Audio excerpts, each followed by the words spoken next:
Blake Lively is a master of the main character aesthetic. She's expressive, she's wordy, and she carries herself with a poise that suggests she's always in control. But there is a growing Blake Lively problem. While her husband, Ryan Reynolds, uses sarcasm to build a brand, Blake uses volume.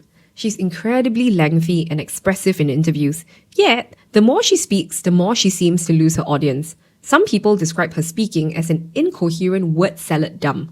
Today, we're looking at the breakdown of Blake Lively's communication style, from the "it ends with us" press disaster to the unsealed legal text, to see why being the most expressive person in the room can actually make you the least liked.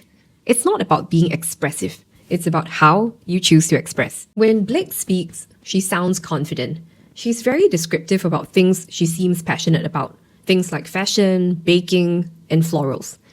And when the topic gets more serious, questions about femininity, feminist, body image, and domestic violence, she adopts a righteous and defensive tone.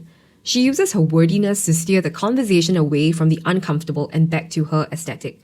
For a founder, this is a massive red flag. When you use wordiness to dodge substance, it's perceived as being indirect and evasive. In communication theory, this is called high noise and low signal talking.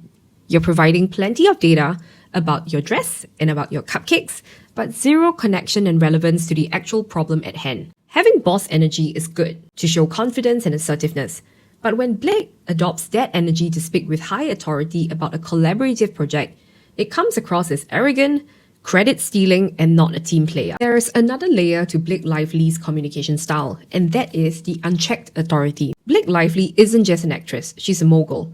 She has her own brands, she's a producer, and she carries what we call boss energy.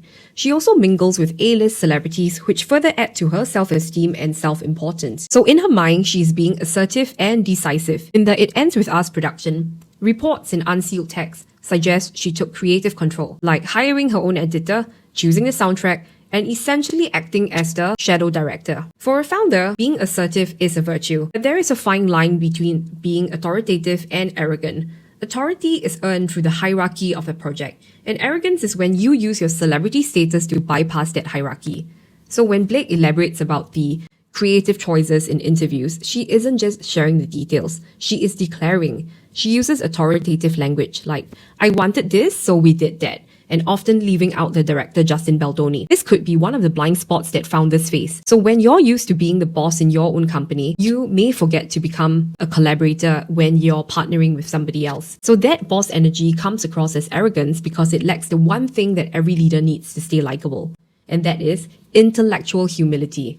If your boss energy makes you the loudest person in the room, you aren't leading, you're just dominating. And as we see with Blake, dominance without consensus eventually leads to a PR disaster. In the latest update in the Lively versus Baldoni saga, we found out that in early April, a federal judge dismissed 10 out of 13 of Blake's claims against Baldoni, including the very serious sexual harassment allegations. But the real communication red flag is her PGA letter. Documents have surfaced showing Blake's lengthy, expressive plea to the PGA to secure a produced by credit for the movie It Ends With Us. Internal text suggests that Baldoni and Jamie Heath's original recommendation for her PGA credit was written under duress. And this is the ultimate authority failure. Blake tried to write herself into a position of power using her signature wordy authoritative style. But in the professional world, credit is something you earn, not something you litigate. So by using a lengthy plea to bypass the actual work of production hierarchy, Blake has created a credibility gap that no amount of expressive statements can fix.